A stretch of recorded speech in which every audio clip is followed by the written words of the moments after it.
Like, man, these people are obviously trying to destroy Dr. Cosby's rich legacy. Even 34 allegations into it, I was still like, man, probably only rate 10 or 11 of those people. I know, but it's really tough. You know, you guys are young, so imagine if you found out 40 years from now that Kevin Hart raped 54 people. You'd be like, oh. The only one that would believe that would be Cat Williams. He'd be like, I knew that mother was up to something. Stop worshiping celebrities so much. Just don't pay attention. I remember right around September 11th, Ja Rule was on MTV. That's what they said. They said, we got Ja Rule on the phone. Let's see what Ja's thoughts are on this tragedy. Who gives a f what Ja Rule thinks at a time like this? This is ridiculous. I don't want to dance. I'm scared to death. I want some answers that Ja Rule might not have right now. I think when bad shit happens to me, I'll be in the crib like, oh my God, this is terrible. Could somebody please find Ja Rule, get hold of this motherfucker so I can make sense of all this. Where is Ja? I need Ja Rule.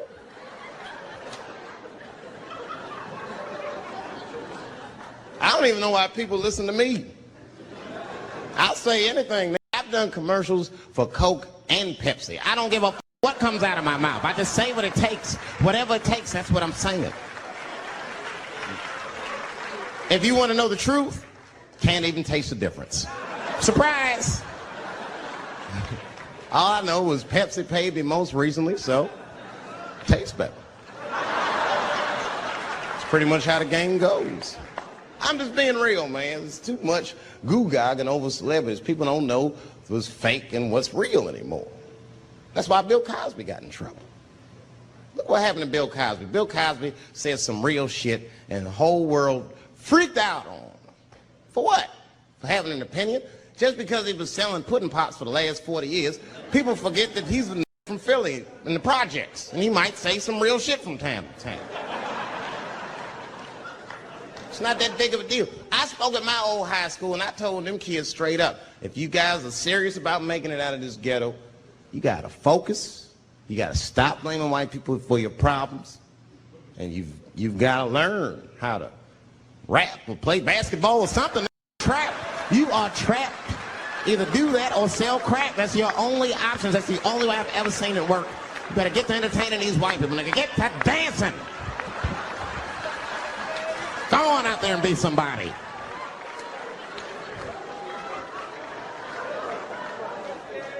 I just hope they listen.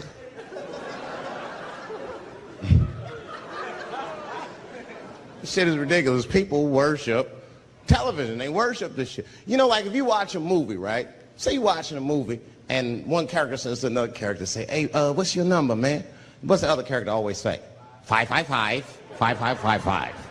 You know why we got to do that? Because stupid ass people go to the movies and then go home and try to call the characters that they just saw. Hello, is Indiana Jones here? No, he's fake. It's not his number.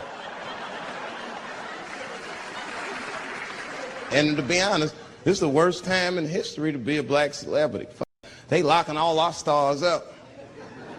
It's hot right now for black celebrities. I knew it was bad when Kobe got in trouble. I said, this is a wrap for us.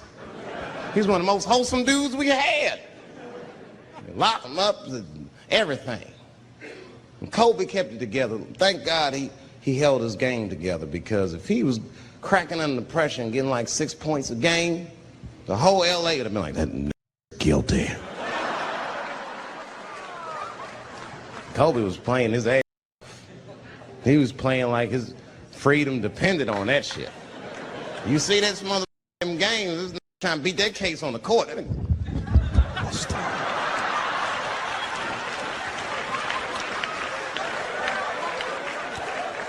Like the judge threw him the ball, like, play for your freedom.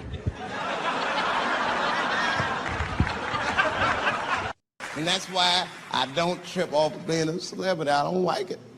I don't trust it. There's 1 minute they all love you, the next thing you know, you're in front of that courthouse dancing on top of a car just trying to figure out what happened to you.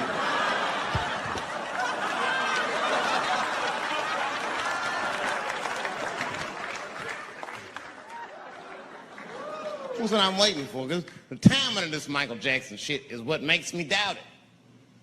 Every time there's wars going out of control, or the economy is bad, or something is wrong with the world at large, it's always these moments in history that Michael Jackson will coincidentally jerk off a kid. This is getting a little ridiculous. Like, are you planning this shit? Do you have meetings? Michael, thank you for coming. As you know, Michael, the war has not been going as well as we expected. There's been a lot of hiccups, and the public is asking us a lot of questions, of course. And, well, Michael, there's no nice way to say this, and all I know how to do is be direct, so let me just be direct. We're going to need you to jerk off another child, Mike. I'm sorry. I am sorry. But it would really help out. Or maybe he did it. Who knows? Who knows? That's the thing. That's what I wanted to say. Who knows? Who the knows? Mike, God, and this little boy know. That's about it. That's about it. The only reason that I can even talk about this shit is because everybody is speculating. They all think he did it. And I don't think he did it. I'm alone in this. I don't think he did it. I'm not going to say I don't think he did it. That's too strong.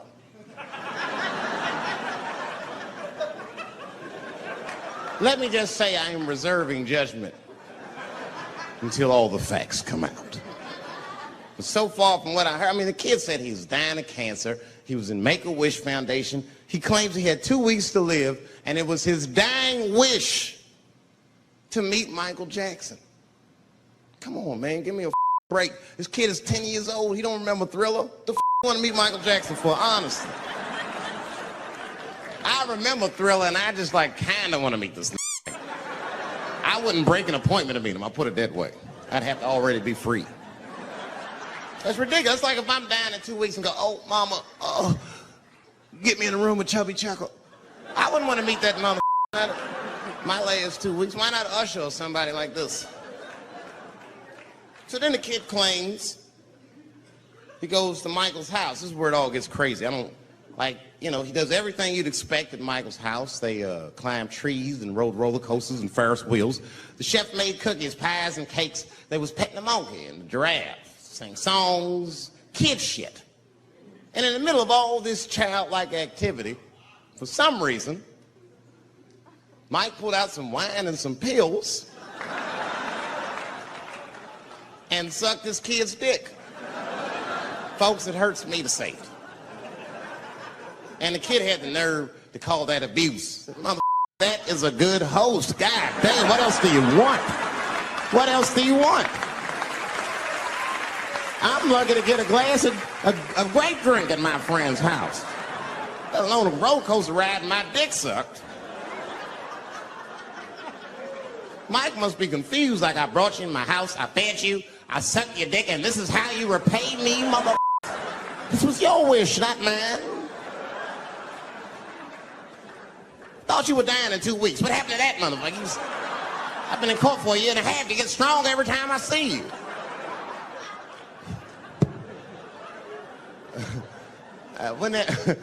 This is I shouldn't even say this. Wouldn't it be some ironic shit if they found out through this case that the cure for cancer was Michael Jackson sucking your dick somehow?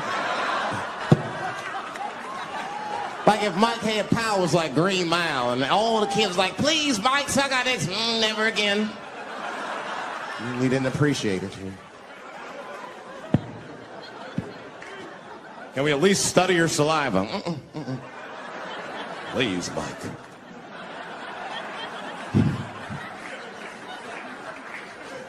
It just doesn't stop, though. It just doesn't stop. And the only reason I can talk about Mike is because he's a freak. He is a freak. That's why people let you talk about him. Because if I brought up Catholic priest fucking kids, it'd get quiet as shit. But when Michael Jackson does it, it's okay because he's a freak. His face is all cut up. But just remember, when you look at that thing that he calls his face, that he did that for you somehow. Somehow he thought you might, maybe it'll help. Maybe people will like me more if I turn myself into a white, ghoulish-like creature. I don't know what the it is, but he did it for you. And I appreciate the gesture, Michael Jackson. If you're watching this, I appreciate that gesture, and I want you to know everybody. Dave Chappelle understands. Because you want to know something? I'm getting some work done. Surprise, yes. Nothing major. You would never know if I didn't tell you, but it's some shit I'm insecure about that I want to work on.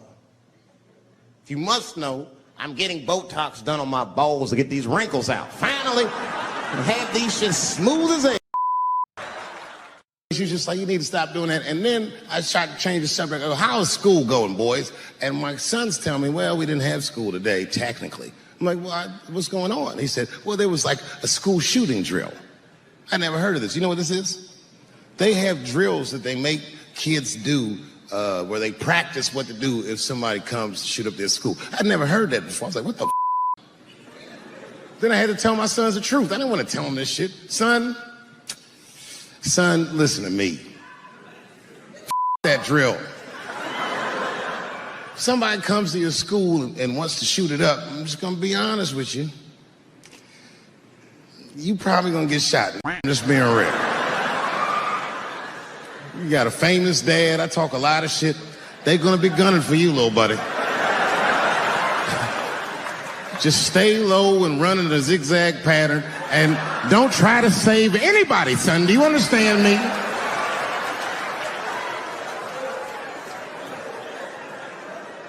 If you're a parent, this shit is terrifying. This shit is real scary. All the parents is looking at each other crazy. Because we know as parents that one of us is raising the shooter. Just don't know which one of us it is. All we know for sure is that if you're a white parent, the chances that it's you is exponentially higher than the rest of us. It's crazy. You know, I hated school too. It never occurred to me. Kill everybody in school? It's crazy. Just do what I did. Try some things. Have you skipped school? Skip school. Take a walk and meet some other kids. School. Some scary shit. I've given this a lot of thought. I don't see any peaceful way to disarm America's whites. I hate guns, personally. I can't stand them. Yeah, but I have several. I don't want them, but I feel like I need them. Don't forget where I live. I live in Ohio. And anyone that knows anything about Ohio knows that even the word Ohio is an old Native American word. It means, literally, land of poor white people.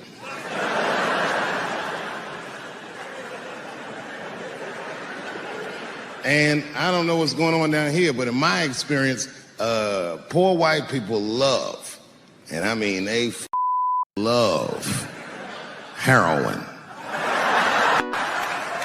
They can't seem to get enough of it. I didn't even know what I was looking at first. I was just driving like, why are all these white people so sleepy out here? Do you think? It's really bad. As a matter of fact, I was coming out of a nightclub the other night in Dayton, and I'd parked my car in the alley, and no one was out there. I didn't have no bodyguards or nothing. I was home. I figured everything was fine. And as soon as I opened my car door, all by myself, suddenly one of these heroin-addicted whites just pops out of a trash can. It scared the shit out of me. I screamed, ah!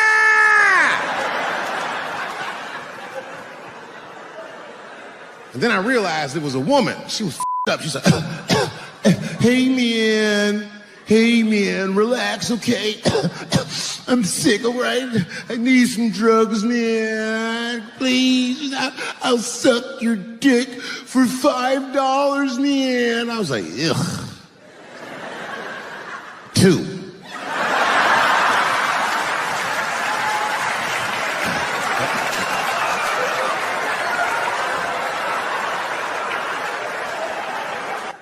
Obviously, I'm joking. This opioid crisis is a crisis. I see it every day. It's as bad as they say. It's ruining lives. It's destroying families. Sadly, you know what reminds me of us?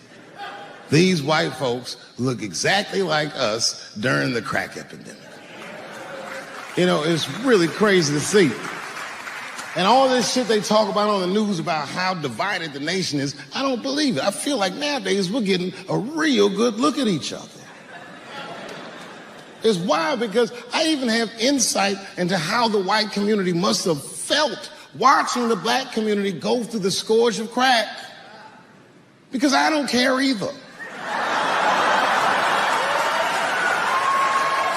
Hang in there, whites. Just say no. What's so hard about that?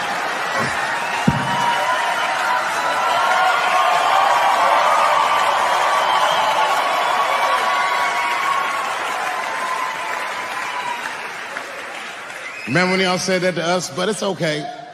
There's no grudges. Now you finally got it right. Once it started happening to your kids, you realize it's a health crisis. These people are sick. They are not criminals. They are sick.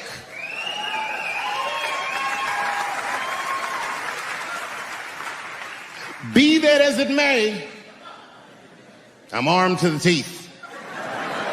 First gun I bought was a 12-gauge shotgun. I didn't want the gun. Remember, though, I'd moved to a farm, and I was sitting there on the porch, and I see a white dude walking across my property, entitled, like he's supposed to be there. He had a rifle over his shoulder, too. Ain't that a I said, what the is this guy doing on my property? I was mad as shit, but I was unarmed. So I ended up just waving to this motherfucker like a bitch.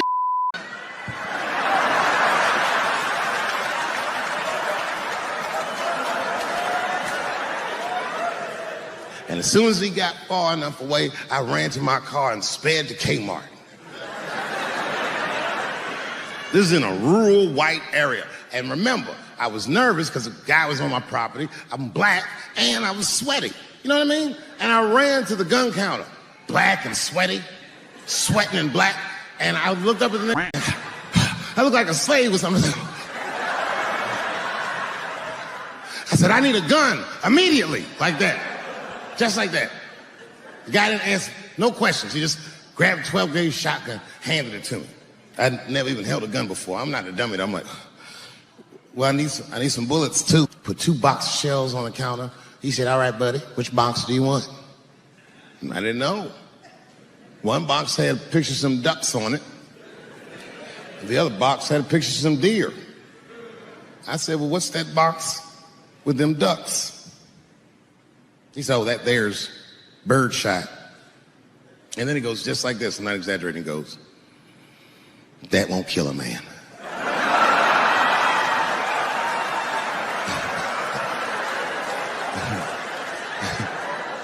He said, it'll just pepper him up nicely. I said, what the pepper? You know what it means to pepper a motherfucker up? It means that when the shell explodes, hot BBs will shoot out of the barrel of the gun, not killing a motherfucker, but penetrating their skin and shallow flesh. Boy, that's gotta hurt. Hot BBs? Ha, ha! Remember when Dick Cheney shot a motherfucker in the face and he lived? That was birdshot. I said, well, what's that box with the deer on it? He goes, oh, that there's buckshot. That'll put a hole in the goddamn truck if you wanted to. Hung with the deer up and shook it.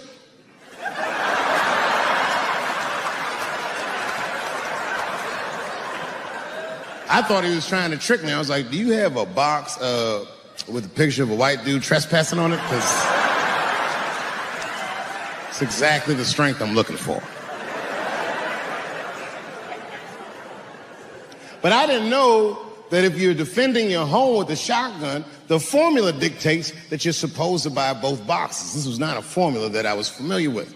It goes like this. The 6 shots in a 12-gauge shotgun, so when you load the gun, you load it like this. First shot, bird shot. Next shot, buckshot. Bird shot, and then after that, gun's Jamaican. Buckshot, buckshot, buckshot.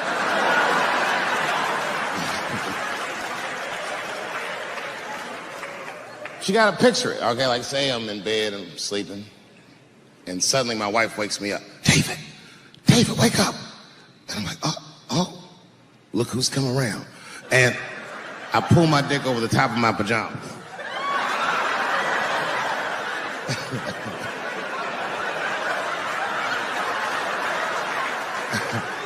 And she says, no, I hear something. I go, oh, this bitch. So I get up, I grab the gun. I say, wait here, baby, I'll go check it out. Just lock the door behind me. Oh my God, she's right there in the kitchen is a heroin-addicted white, and he's digging through the change jar by the door. I worked really hard for that change. I gotta do something. So first, I wrap the shotgun. Hey, mother, click clack. That's a test. That click clack sound will stop a rational human being in their tracks. But sure enough, this person is not rational. They're sick on drugs. They're digging in the change. I gotta act fast. This almost got $1.50. I warned you, birdshot. And there it goes. Hot BBs will permeate his yellow heroin skin. Remember, I'm not killing him. I'm just peppering him up nice. He lets out a heroin scream. Yeah.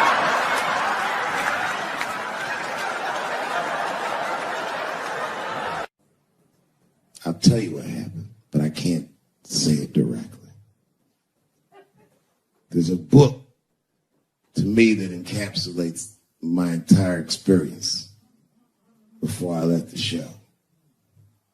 And the book is called Pimp. It's written by a guy named Iceberg Slim. Here, bring it up here. This is Matthew. Matthew was from France. He's white. And yet, he has an original copy of this book written by a black American who was a pimp in the 40s. Iceberg Slim, his real name was Robert Beck. He got the name Iceberg because he was in a bar in Chicago and there was a shootout in the bar and a bullet went through this hat and he still finished his drink. Pimps love shit like that. They say, man, you ice cold. And he said, I like that. And it stuck. This book is so heavy in the front. It has a glossary of pimp terms because the ideas are so foreign to the American ears. For instance, do you know what the phrase mileage on a hoe means?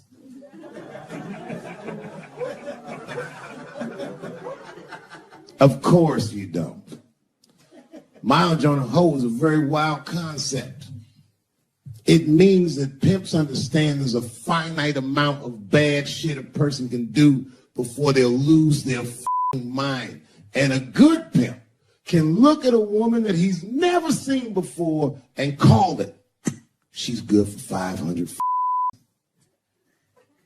That's her mileage. Anything over that gonna spill. They do it to you. Why the think most of us work from 9 to 5? 9 to 6 might kill a bit.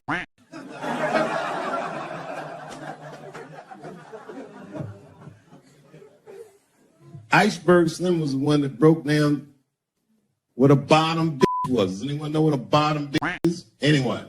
What's a bottom bitch? It's your prostitute that's the best out of all of them, that brings in the most money. That's right. That's exactly right. Are you black? That's right. A bottom bitch pimp's number one hoe. She's even a bitch that helps him keep the other bitch in line. I will repeat. She's even the bitch that helps him keep the other bitch in line. The pimp was McDonald's and the bottom bitch is French fries. And I don't know what you know about Kevin, but I know Kevin Hart is damn near perfect. As close to perfect as anybody I've ever seen. In fact, Kevin is precisely 4 tweets shy of being perfect. 10 years ago, Kevin had made some very homophobic comments. And I'm not going to repeat what he said because this is Atlanta. You know what I mean. I'm sure there's a lot of gay men here tonight with their wives.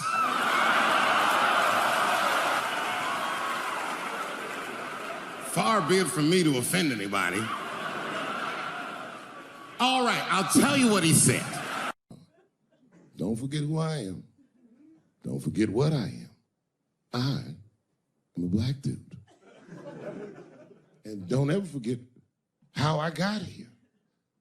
My ancestors were kidnapped. I don't even know where the I'm from. They were put on the bottom of boats. They sailed them across the Atlantic. Many of them died. Only the strongest survived. And once they got here, they beat the humanity out of my people. They turned us into beasts of burdens. They made us do their work. And the irony is, hundreds of years later, they called us lazy. We fought in the Civil War. We damn near freed ourselves. Then in Reconstruction, black people did great. My great-grandfather was a very wealthy man. But then the black coats came. Jim Crow came. There was 100 years of unspeakable oppression again. Lynchings, all kinds of terroristic acts to keep us in the margins of society. And yet we still fought. And Dr. King was born. And then things got better. 20 years after Dr. King was assassinated, Michael Jackson was moonwalking on television. Something, something, something, Barack Obama.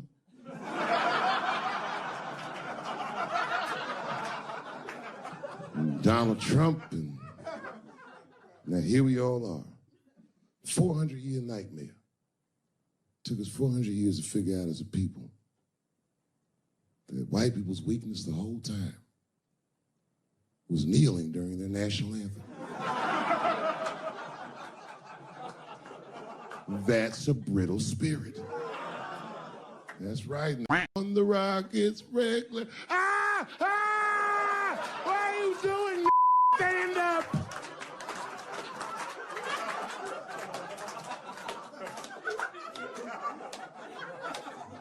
The Vice President of the United States got involved. Mike Pence got involved. He went to the game himself. These will have to stand when they see me. And all them football players looked up in the stands and saw Mike Pence and said, Mike Pence, come on, y'all. Wu-Tang. Bow! Oh! Foiled.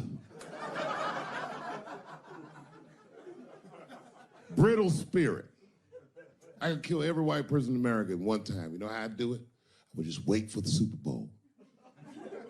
And right when they sang the national anthem, I'd have O.J. Simpson walk to the 50-yard line with them bad knees. What the hell's he doing here? Oh, I know what he's gonna do. Stop him!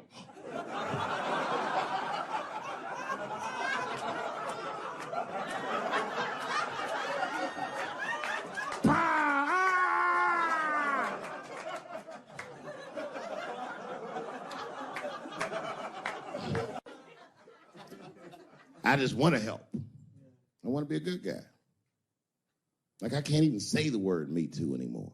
One night was like, Dave, I'm going to the comedy club. I was like, I am also going to the comedy club.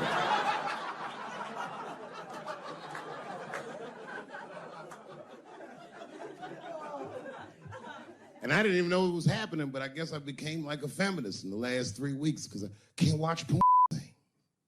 Like, I watch it sometimes, but I can't click on these thumbnails, not with those titles. Guy crams young girl in the hard right. I can't click on that. Come on, give me something I can click on. Dude gets sucked off by a midget. Little person, I say to myself.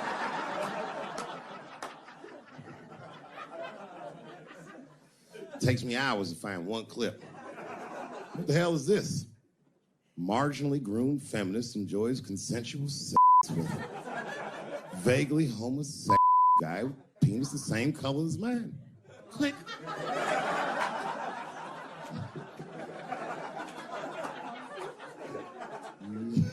There's a lot of black dudes haven't been getting Me Too. I don't want to jinx myself. You know why, though? Obviously, black women go through the same thing, right? The reason is because black women from slavery won't tell on us because they know And no matter how bad we black dudes are, white dudes are very mean. They're scared to see us get punished. My wife is Asian. She'd tell on me in a goddamn second.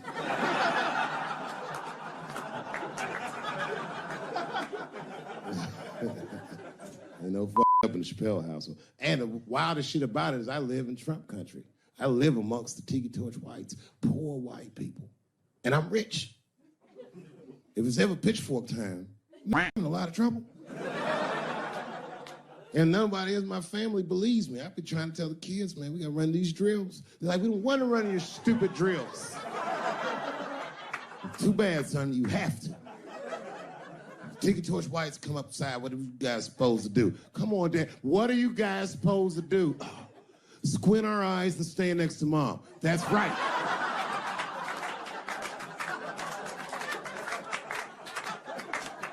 Me, your gun and your groundskeeper uniform. That's right. I'll go outside and see what they want.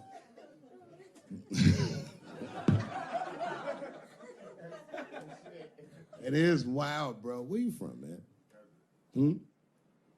Where you from? New York. You from, what, Manhattan? Brooklyn. You are from Brooklyn, aren't you? You look like you can rob somebody with a hammer.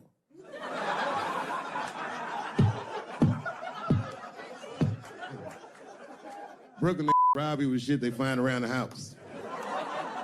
I just got stabbed with a toothbrush. This nigga must be from Brooklyn.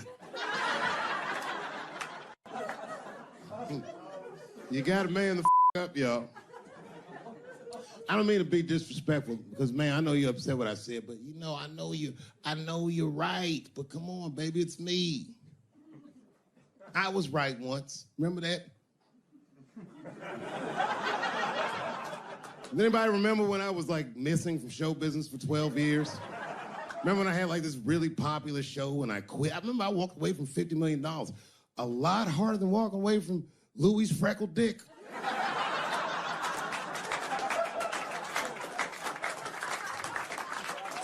I didn't know that I'd ever work again. And yet here I am tonight. Did my dream die? No.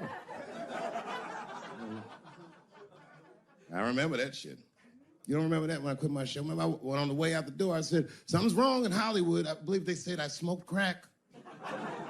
That's right, I remember. They called me crazy. So really, you know, you're right, ladies. Congratulations. Enjoy it. And they're coming for you, bitch. They're coming for you.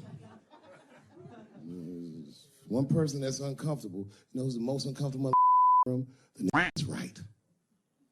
I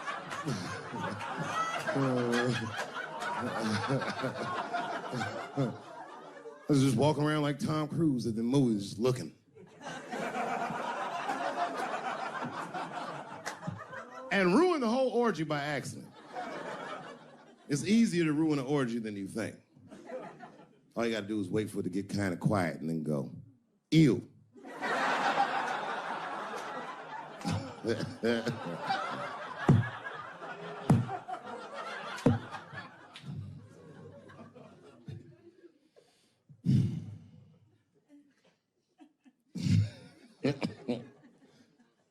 I know I feel bad. But I just feel like this is all happening for a reason. And ladies, I want you to win this fight. 10 years ago, I might have been scared, but you know, I got a daughter now, so if you win, she wins. So I'm rooting for you. And I agree with you. At least ideologically, I do. I don't know if you're doing it just right, but I mean, who am I to say? I don't think you're wrong. I just think that you can't make a lasting peace this way. You got all the bad, but the minute they're not scared anymore, it will get worse than it was before. Fear does not make lasting peace. Ask black people. And that's what it is. What this city really needs, without irony, I'll say this, the cure for LA is in South Africa. You motherfuckers need truth and reconciliation with one another. Because the end of apartheid should have been a bloodbath by any metric in human history, and it wasn't. And the only reason it wasn't is because Desmond Tutu and Mandela and all these guys figured out that if a system is corrupt, then the people who adhere to the system and are incentivized by that system are not criminals. They are victims. And that the system itself must be tried. But because how systems work is so compartmentalized as far as information, the only way we can figure out what the system is if everybody says what they did. Tell them how you participated. Because men want to help, they're just scared. Because Ben Affleck tried to help. Hey, what happened to these ladies is disgusting. Oh, 95. All right, fellas, I'm out.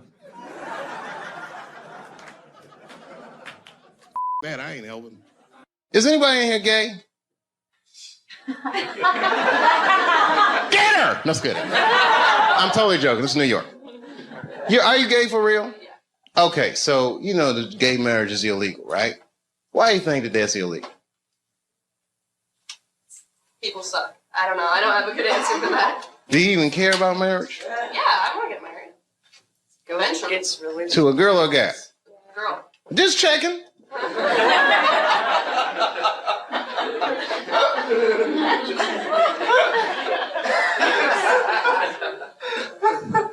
Why do you think it's illegal? People are scared of change. Do you think so? Morality. Who said morality? You think so? I don't. Whose morality? Who said big business? She knows what's going on. Huh? Hmm? Yeah? Even gays can get married. They're going to wake up to the reality of problems of marriage just like everybody else. And that's all good and well. You see, here's the thing. No matter what your morality is, it's still a secular society. So even if gay marriage is against my own personal beliefs, I can't necessarily believe a government that would say we don't want to do that for moral purposes. Not while you bombing Iraq like that or sending mother to Afghanistan like that. I mean, you can't be hitting me with all this dubious ass morality. They say morality because that's what their constituents need to hear. And because they think that's what their constituents want to hear. But honestly, Bill Clinton said 90% of the shit that people talk about has nothing to do with what the actual job of the president is about. You think the president be sitting around, what time is it, 10 o'clock? Oh, we got that gay meeting. Hey, guys, what are we going to do about that? I don't give a I know who actually is going to give a Big business. And I have a whole belief system about that you just don't want to know about.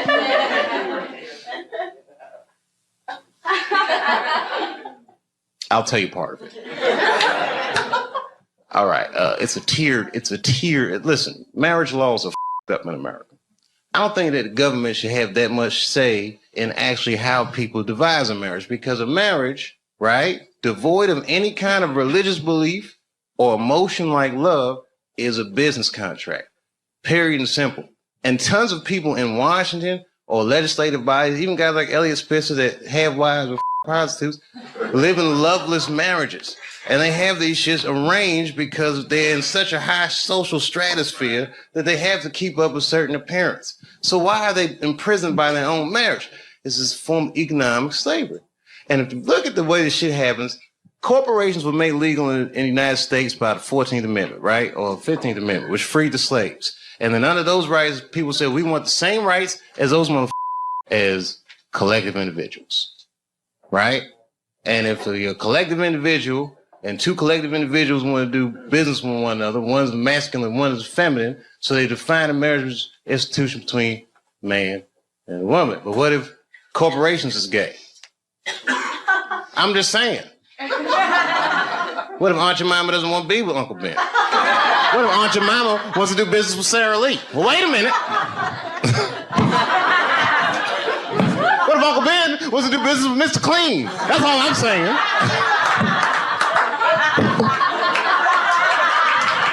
Guys, wait a minute. That's a little gay.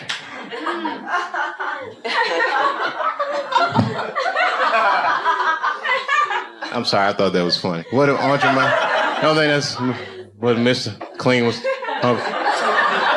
Uncle Ben want to do.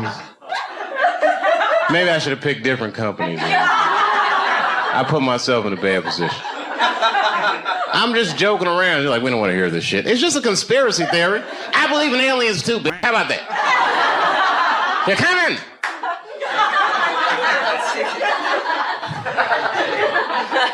Gay aliens, they're here.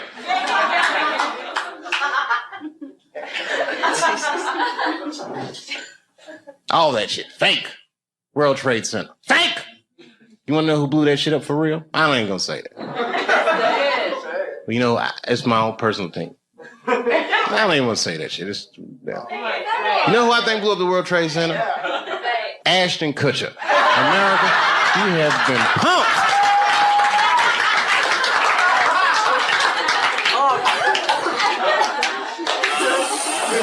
Fake.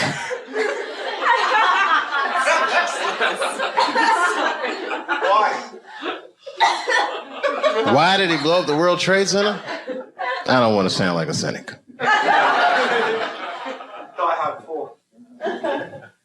Shit was crazy. I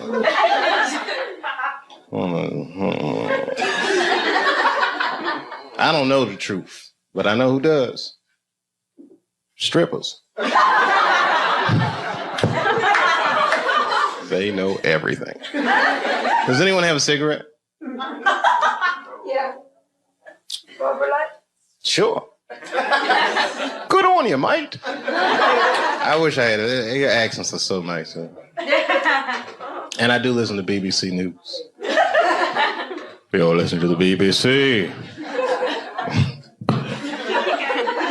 You're all listening to the BBC. That's what they say all the time. GMT. Oh, every time you say what time it is, it goes GMT. What does that mean? Whose mountain? Greenwich. Oh.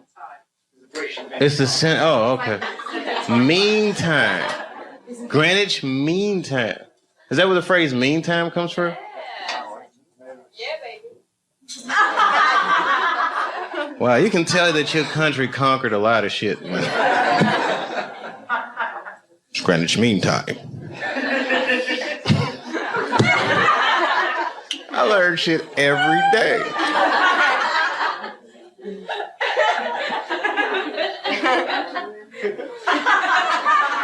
It's Greenwich Mean Time. Have you ever heard that before? Yeah, bro, you ever heard that before? Yeah, I've heard it. Oh, you're from Ireland, though. Hang on down the middle of London, very much. Greenwich Mean Time? What's so mean about it? It's a time. Oh, okay. Like it's 0 degrees. Okay. You ever seen a guy's mind stretch? I might buy for it. Like in the 24 hours, like 0, like, you know. Oh, I don't do that 24-hour clock shit. I hate that shit. It's 1,500 o'clock. 1,500. You got moved here, right? Like to take life easy. Got the blocks. No, I don't like that shit. That's when it's good to have them strippers around. Strippers are like the Google of the streets.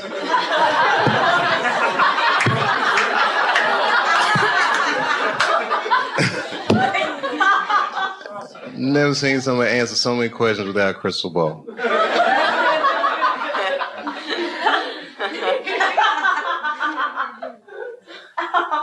It's true. It's amazing. Skill sets. Girls be here. I'm an accountant. No. I'm a dog trainer. Every goddamn thing. It's amazing. All right. It was something hilarious though. All this shit is depressing. Ashton Kutcher didn't blow up those buildings, by the way. I don't want you to think. I'm not going to put that on him. Huh? If he did, who was he pumping? American people. American person is one of the most lied to people in the world. That's our whole game with America. Because freedom is not a privilege, my friend. It is a burden. Because a free person has to make choices all the time. And you can't make a good choice unless you have the information. And in America, it's not like China. You know in China when they had the earthquakes, you know what the headline was in the newspaper? What earthquake? They don't tell those people shit.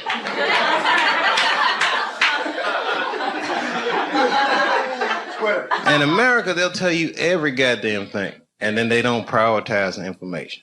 You gotta figure all that shit out for yourself. That's right. The war will be breaking out, and you'll be like, did Michael Jackson them kids?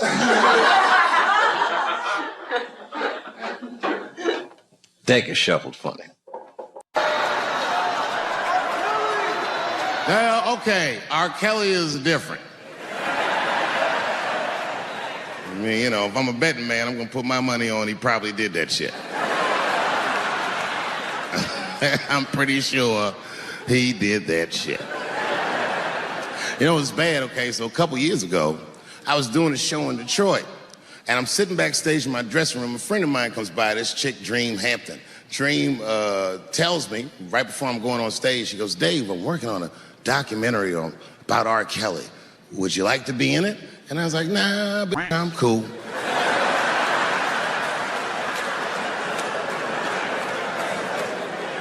I went on stage, I just forgot about the shit. And then 2 years later, the documentary comes out, Surviving R. Kelly. And when it comes out, Dream's promoting the shit, and she keeps bringing me up. She said, I asked Dave Chappelle to be in my documentary, and he said it was too hot for TV. I did not say that. It does not even sound like how I talk. Oh, that's too hot for TV? I would never say that shit.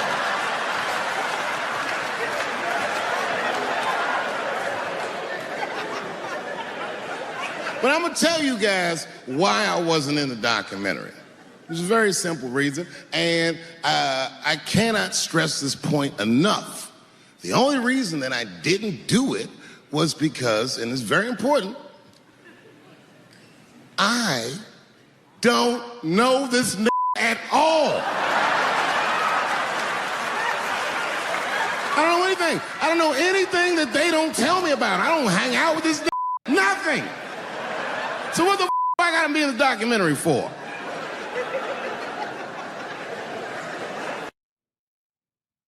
This guy, R. Kelly, got another sex tape out now. Can't believe that shit. This guy makes more sex tapes than he does music. He's like the DJ Khaled of sex tapes. Another one. Like, damn, man. It's a lot of tapes. The new one's so bad that they didn't even show it. I've never seen anything like this. The prosecutor in Chicago came out in a press conference and read to the media a transcript of a sex tape. Have you ever heard of such thing? This nigga read the sex tape. And it was so bad that R. Kelly sounded guilty in the transcripts. It's amazing. 16 times the girl's age was mentioned. Isn't that crazy? This motherfucker is an idiot. He was like, yeah, this is the best 14-year-old I've ever had in my life. And she was like, you like this 14-year-old? Oh, yeah, I love this 14. I'm like, man, you need to shut the You got to give your lawyer something to work with. You're supposed to be on the tape like, this is the best 36-year-old I've ever had in my life. And then your lawyer gonna be like, Your Honor, clearly my client thought that this woman was 36, as he mentioned some 16 times in the tape. They gonna know you lying, though. You know what I mean? Everybody knows no such thing as good 36-year-old.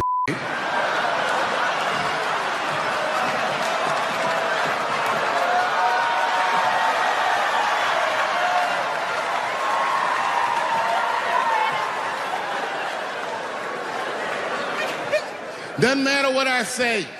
And if you at home watching this shit on Netflix, remember, you clicked on my face.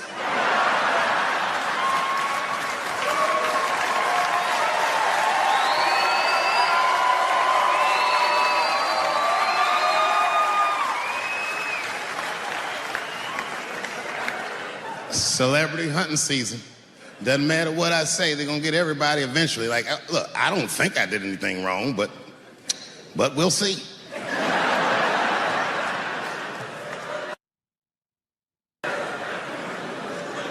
They even got poor Kevin Hart. Can you imagine such a thing? Kevin Hart, let me tell you something. It was Kevin Hart's dream to host the Oscars. That's what he told me. And I remember when he told me, because I was thinking to myself, well, that's an awfully strange dream for an African American. Kind of dreams of hosting the Oscars. Kevin did, that's who. And he did it. Against all the odds, Kevin became the most famous comedian this world has ever seen, and he got the job that only one black man before him had. He was going to host the 80th Oscars. And I don't know what you know about Kevin, but I know Kevin Hart is damn near perfect. As close to perfect as anybody I've ever seen. In fact, Kevin is precisely 4 tweets shy of being perfect. 10 years ago, Kevin had made some very homophobic comments. And I'm not going to repeat what he said, because this is Atlanta.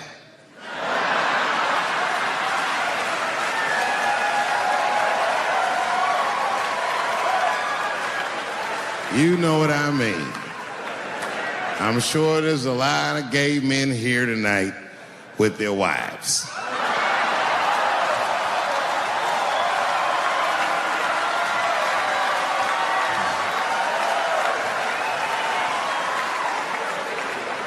Far be it from me to offend anybody.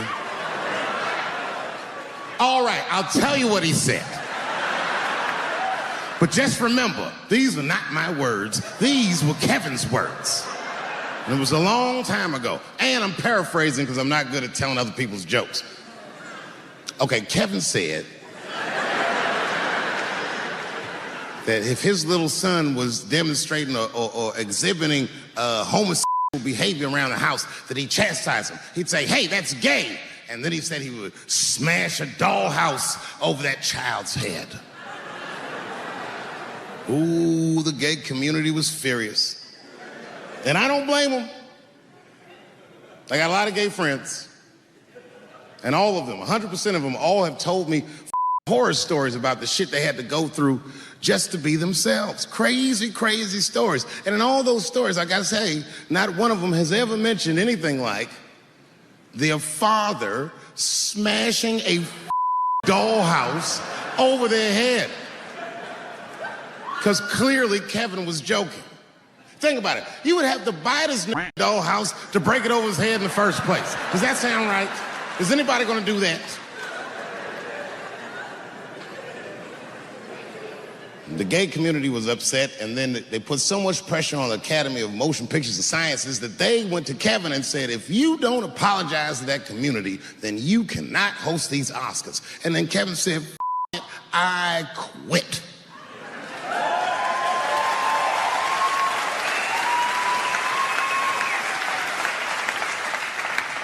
And then he went on every talk show in America and apologized for 6 weeks.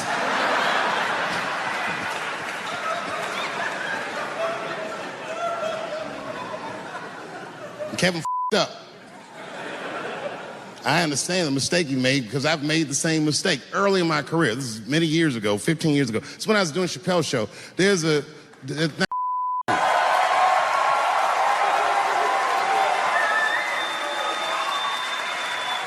on network television, they have a department that's called Standards and Practices. This is the department that tells you what you can and cannot say on television. And if you're doing your job well, you should never hear from them. But if you're making a Chappelle Show, you'll hear from these motherfuckers all the time. And remember, this is 15 years ago. I made a mistake. I didn't even know I had done anything wrong. I had written a sketch that had the word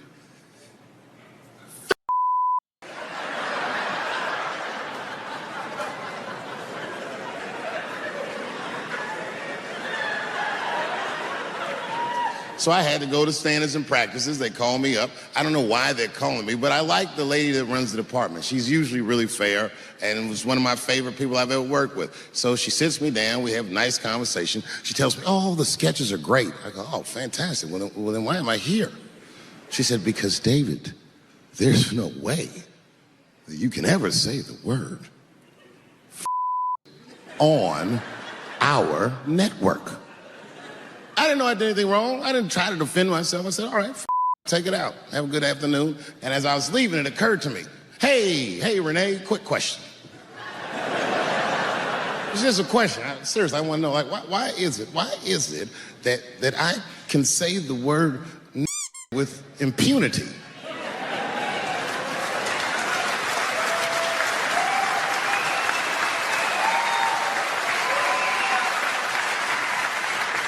But I can't say the word. And she said, because, David, you are not gay. I said, well, Renee, I'm not a either.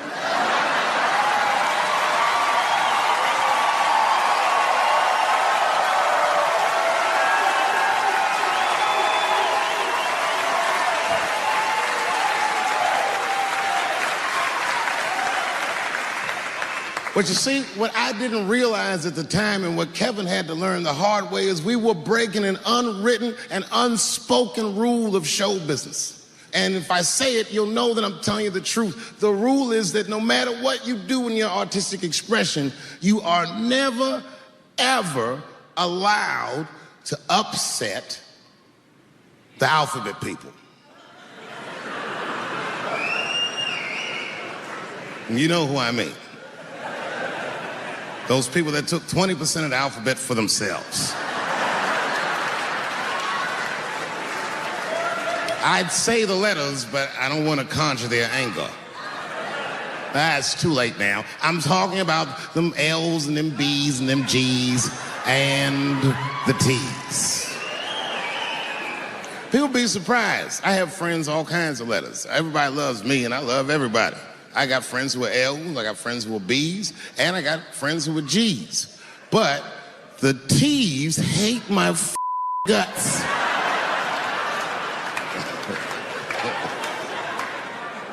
And I don't blame them. It's not their fault, it's mine. I can't stop telling jokes about these things. I don't want to write these jokes, but I just can't stop.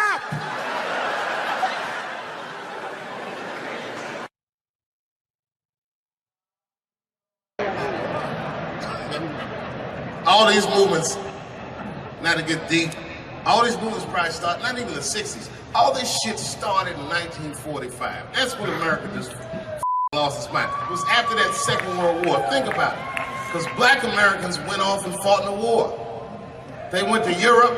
They made more money than they ever made in America. They might even got their dick sucked by white women.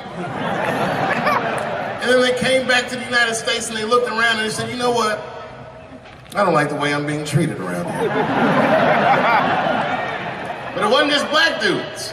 At the same time, all the women in America went into the workforce because all the men were gone. That's when you see that old poster in the 40s with that dyke, like, we can do it. That's where that's from. And these women made money, and then the dudes came back home and started telling these women what to do, and they were like, yo, I'm not feeling you. At the same time, the CIA started experimenting with a drug in San Francisco. Back then, nobody knew about it, called LSD.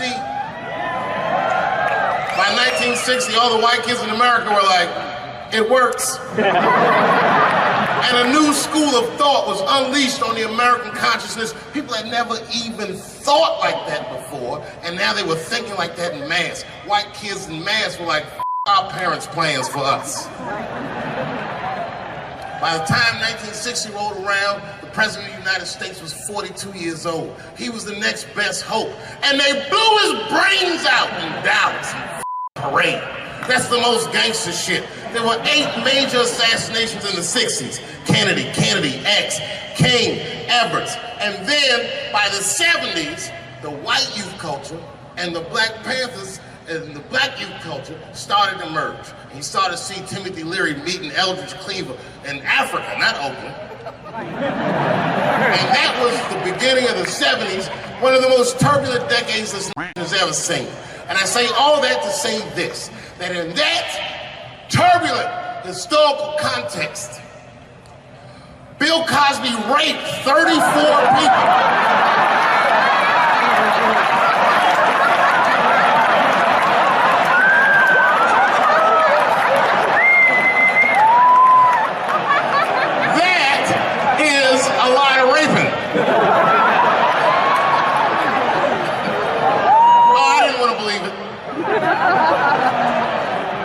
Every time I turned on the TV, I saw another old woman describing one of these antique rapes. These rapes were old school. They'd be like, and then Bill Cosby pulled my bloomers down. Bloomers? I saw him peering through me through a large cloud of vagina hair. Vagina hair? I've seen that in years.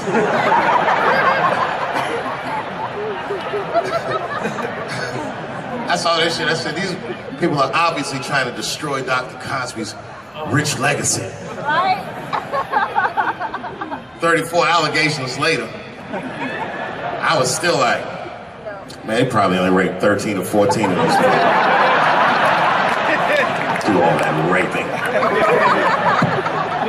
It's like 50 rapes.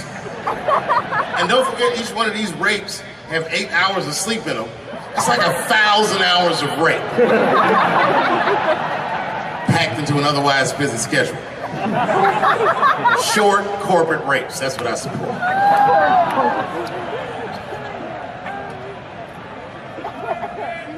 Why would they sleep? That's what I don't understand. Why did Bill Cosby make all these girls sleep? Like, look, man, I'm not even as famous as Bill Cosby was, but I know 20 girls I could call right now and be like, yo, come to my place for a drink, and I'm gonna put something in it, and you're gonna fall asleep, and I'm gonna sleep. And they'd be like, cool, man. What time you want me to come over?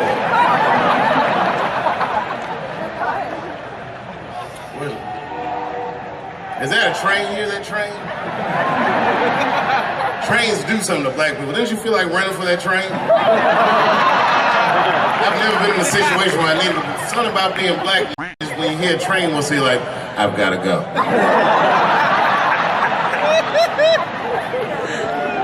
Just want to run away. No, man, for real, it's not comfortable like it used to be. I don't know how transgender people beat black people in the discrimination Olympics. If the cops shot this many trannies, you'd be like, it's a goddamn conspiracy. Right.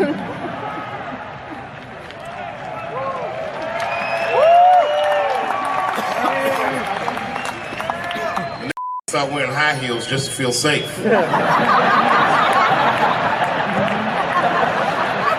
Problem, officer? Was my bag and purse on match? Is there a problem?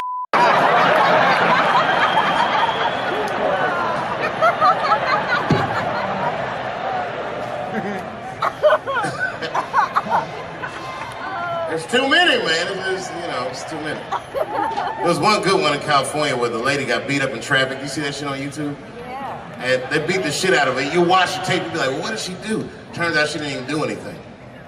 But the good news is the city of LA decided that the court should award her $1.5 million for pain and suffering. Which, if you know anything about money, is as much Marcos Maidana made to fight Floyd Mayweather the second time. It's pretty good considering this woman never trained a day in her life. You can see it in the tape. She didn't come to fight. She took too many shots. She covered her gut, punched her face. She just wasn't doing it right.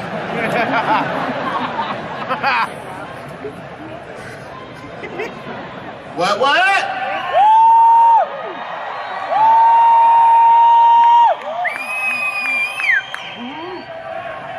You know what's funny about being in San Francisco? First of all, the city's not even gay anymore. Gay people can't afford to live there. They just visit. Gay people got their money tied up in other shenanigans.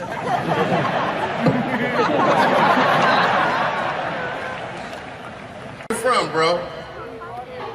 Where? Canada? Well, all right, you can get off the watch list.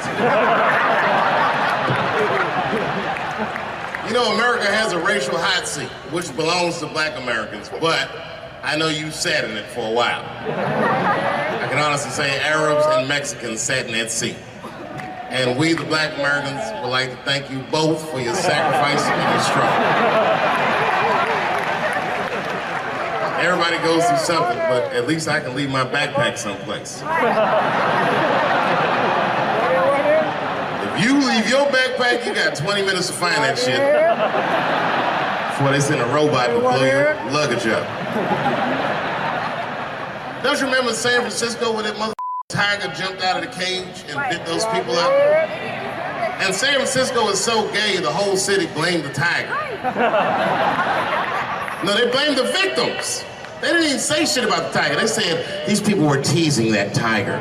That's irrelevant. Tiger should not be able to jump out of the cage and kill people at the zoo. They said that that tiger chased one of his victims 400 yards. Listen, you know how fast you have to run to outrun a tiger for 400 yards? Probably woke up in the hospital with an NFL recruiter standing over his bed. You did good, son. You did very good. I know this isn't a good time, but I'm with the Cincinnati Bengals. Complete coincidence.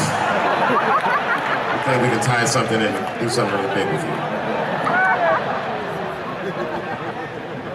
One of the guys the tiger bit was Mexican, and the other two were Arabs. I said, who trained this tiger? Homeland Security, like everybody? I gave that tiger some beans. You smell those beans? You can smell that. Go get them. Here's some curry.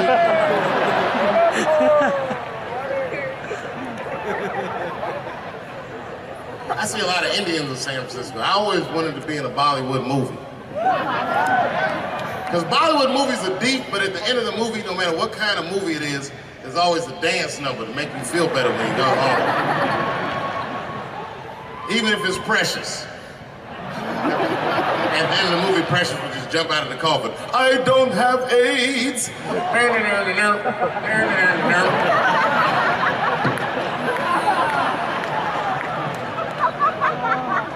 You ever see Precious? Boy, that was a sad movie. Yeah, that was tough. If you haven't seen it, you know all the statistics of living in urban life in America. But if you could picture all those statistics happening to one person for 90 minutes, that was Precious.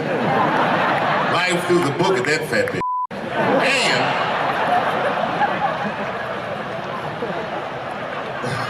And the music haunted me. Because the music was like, you know, like, I don't know, break beats or something. If they had Eddie Vedder do the score for Precious, I'd have killed myself in the movie theater. They had some of that, like, Smashing Pumpkins. Precious was morbidly obese. She couldn't read good. She was a victim of incest, and the baby had Down syndrome. Still the first verse, and I gotta see the movie.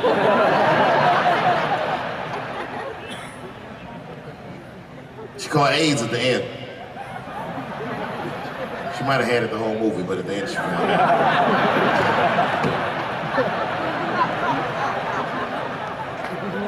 That's one way to lose weight, you know. Movie. Precious is a fictitious character. I'm sorry. It's a up movie. It was a up movie. I got scared when I went to see Straight Outta Compton, and Eazy-E caught AIDS at the end. That shit freaked me out, because I didn't know you could get AIDS from firing your manager.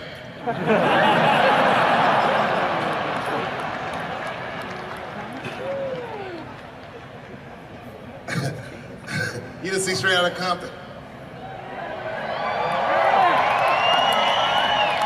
Eazy-E caught AIDS in the last 10 minutes of the movie. He just started, you good? All right? Yeah, I'm good. Who catches AIDS like that?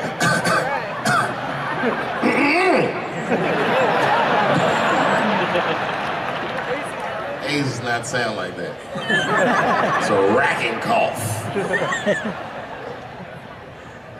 And AIDS weird that a disease came out of nowhere in the 80s that doesn't kill anybody but niggas and junkies.